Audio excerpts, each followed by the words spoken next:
In the mid-18th century, the Arabian Peninsula was a fractured landscape of warring tribes, nomadic Bedouin, and isolated oasis towns. It was a region largely ignored by the great powers of the world, tucked away between the declining influence of the Ottoman Empire and the expanding naval routes of the British. However, in 1744, in the small oasis of Diriyah, a handshake occurred that would fundamentally rewrite the map of the Middle East. This was the alliance between Muhammad ibn Saud, a local tribal chieftain, and Muhammad ibn Abd al-Wahhab, a puritanical religious reformer. This pact was more than a political agreement. It was a fusion of temporal power and spiritual ideology.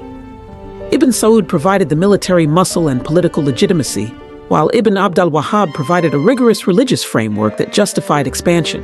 So together they launched a movement that would transform a disparate desert region into a modern nation-state defined by family rule and an uncompromising interpretation of Islam.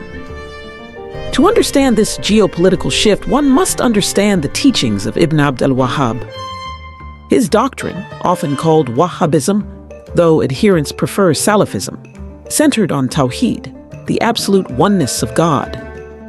He argued that the Islamic world had fallen into a state of jahiliyyah, ignorance, due to practices he deemed shirk, polytheism, such as the veneration of saints and the visiting of tombs.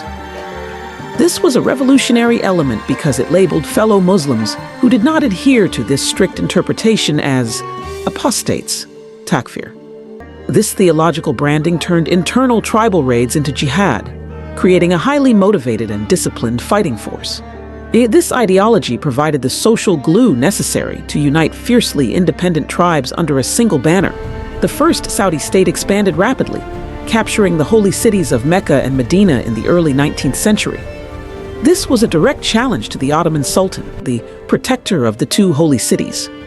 While Ottoman Egyptian forces eventually crushed this first state, the seed of the alliance remained dormant in the Najd region. The modern kingdom of Saudi Arabia was forged in the early 20th century by Abdulaziz ibn Saud. He revived the alliance to consolidate power, balancing tribal loyalty with religious fervor. By 1932, the kingdom was officially proclaimed, unique in the modern world as a country named after a single family. A critical turning point was the shift in international alliances. As the Ottoman Empire crumbled, the British Empire sought to secure routes to India. During World War I, the British played a double game. They supported the Sharif of Mecca in the Great Arab Revolt while simultaneously recognizing the rising power of Ibn Saud. The 1915 Treaty of Darin formalized this, providing Ibn Saud with subsidies and arms. While British interests were pragmatic, the support provided Ibn Saud with the resources to defeat his rivals. By the time the Ottomans collapsed in 1922, the Saudi-Wahhabi alliance was the most potent force in the peninsula.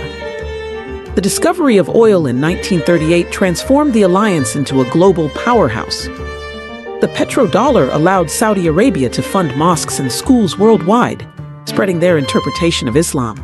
And this soft power solidified the Al Saud family's legitimacy as custodians of the two holy mosques and created a bulwark against both communism and revolutionary Shiism. Today, this 1744 pact faces its greatest challenge. Vision 2030 seeks to modernize the economy and loosen social restrictions, which inherently clashes with the rigid original doctrine. However, the fundamental structure remains. The Al Saud family provides the political leadership, while the religious establishment provides the social fabric. This alliance did more than build a country. It created a blueprint for how theology could be weaponized to build a state, navigate colonial interests, and dominate the global stage.